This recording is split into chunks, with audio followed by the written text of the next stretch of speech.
इन लोगों की इज्जत तो मैं कमाऊंगा, और वो भी इन्हें बिना बताए कि मैं कौन हूं। अभिनव ने अपने आप से कहा और एक गहरी सांस लेकर नौकरों के कमरों की तरफ बढ़ने लगा। जब वो कमरे में दाखिल होने ही वाला था कि तभी उसके फोन पर एक मैसेज आया। ये मैसेज प्रोटॉन पब्लिसिटी नाम की एक कंपनी की तरफ से अभिनव को आया था। वो अभिनव को अपनी कंपनी में नौकरी पर रखना चाहते थे। अभिनव ने इस कंपनी का बहुत नाम सुना था, लेकिन जब उसे पता चला कि ये कंपनी उसी की है तो उसके होश उड़ गए। उसने सपनों में भी नहीं सोचा था कि वो इतनी बड़ी कंपनी का मालिक हो सकता है। अगले दिन सुबह अभिनव तैयार हुआ और सीधा प्रोटॉन पब्लिसिटी कंपनी के ऑफिस पहुंच गया। उस कंपनी की बिल्डिंग अभिनव की उम्मीद से भी ज्यादा बड़ी थी। बिल्डिंग देखकर अभिनव की नजर में अपने पिता की इज्जत और ज्यादा बढ़ गई थी। वो इस वक्त बता नहीं सकता था कि अंदर से उसे कैसा महसूस हो रहा था। अभिनव दरवाजे से अंदर दाखिल हुआ और कॉरिडोर में चलने लगा। उसकी नजर अभी भी बिल्डिंग पर से हटने का नाम ही नहीं ले रही थी। वो एक बहुत बड़ी बिल्डिंग थी जहां पर काफी सारे लोग काम कर रहे थे। हाय, अभिनव ने इस बीच एक लड़की से कहा जो अपने फोन पर किसी से बात कर रही थी। उस लड़की ने अभिनव को एक सेकंड के लिए रुकने को कहा। अभिनव वही खड़ा हो गया था। जैसे उस लड़की की बात खत्म हुई तो उसने अभिनव से पूछा, जी, how may I help you? जी, मेरा नाम अभिनव गढ़। इससे पहले कि अभिनव अपना असली नाम बताता, उसे अपनी आंखों के सामने वो ऑफर लेटर नजर आने लगा था जो उसे कल रात मिला था। उसमें अकरम ने अभिनव का सरनेम गढ़वाल से बदलकर शर्मा कर दिया था ताकि किसी को अभिनव पर शक ना हो। ऐसे में अभिनव ने अपनी गलती सुधारी और उस लड़की से बोला, जी, मेरा नाम अभिनव शर्मा है और मैं यहाँ।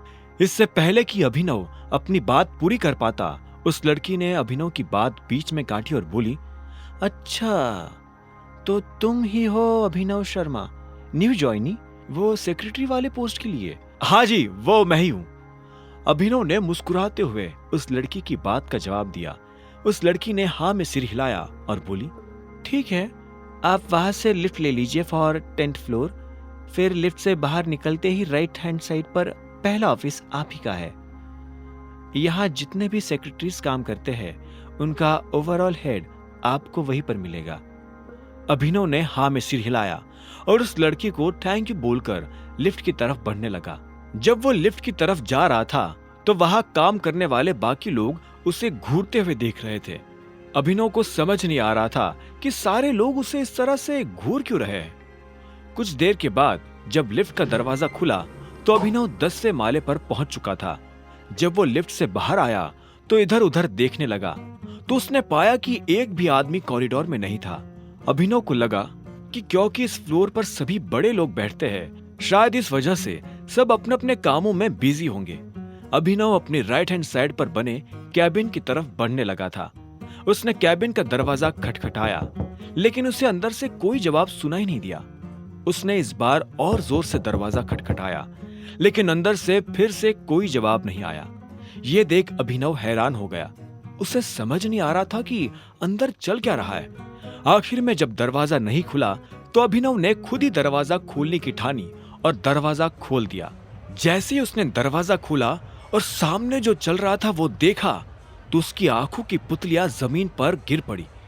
अंदर बहुत जोर से म्यूजिक बजने की आवाज सुनाई दे रही थी। रूम के साउंड प्रूफ होने की वजह से अंदर की आवाज बाहर नहीं आ रही थी। वो एक बड़ा सा हॉल था जिसमें ज्यादातर जगहों पर अंधेरा था और कहीं कहीं पर रंग बिरंगी लाइट्स लगी हुई थी। हर तरफ शराब की बोतल्स और खाने की चीजें बिखरी पड़ी थी और अंदर मौजूद लड़के लड़कियां उस तेज म्यूजिक पर सब कुछ भूलकर नाचते जा रहे थे। अभिनव को अपनी आंखों पर विश्वास ही नहीं हो रहा था। उसने फिर से दरवाजे के बाहर झांक कर देखा। वो ये देखना चाहता था कि वो किसी कंपनी में था या फिर क्लब में। आखिर में उसने दरवाजा बंद किया और अंदर दाखिल हो गया। अभिनव अंदर आ गया। इस बात की किसी को भी भनक नहीं लगी। अभिनव को समझ नहीं आ रहा था कि उन लोगों ने उसके पापा की कंपनी को क्लब क्यों बना दिया। अभिनव इधर उधर देखने लगा। वो सबसे पहले इस म्यूजिक को बंद करा देना चाहता था। कुछ देर तक ढूंढने के बाद आखिरकार उसे वो प्लग मिल ही गया जिसमें स्पीकर कनेक्टेड था। अभिनव इन लोगों को सबक सिखाना चाहता था ऐसे में वो प्लग के पास गया और उसे खींच दिया। जैसे ही म्यूजिक बंद हुआ तो सब लोग जैसे फिर से होश में आ गए। सभी के पैर रुक गए और एक आदमी ने चिल्लाते हुए कहा, अबे किसने बंद किया म्यूजिक? कौन है तू और अंदर कैसे आया? अभिनव ने उसे ध्यान से देखा और वो उसे पहचान गया। अभिनव ने बड़े प्यार से उस लड़के से पूछा, पहले आप बताइए कि आप कौन हैं? अभिनव का यह सवाल सुन वो लड़का गुस्से भरी नजरों से उसे देखने लगा। आगे की कहानी जानने के लिए देखें अगला एपिसोड सिर्फ पॉकेट एफएम के यूट्यूब चैनल पर, और द रिटर्न ऑफ टाइगर के सारे एपिसोड्स को सुनने के लिए डिस्क्रिप्शन में दी लिंक से डाउनलोड करें पॉकेट एफएम ऐप।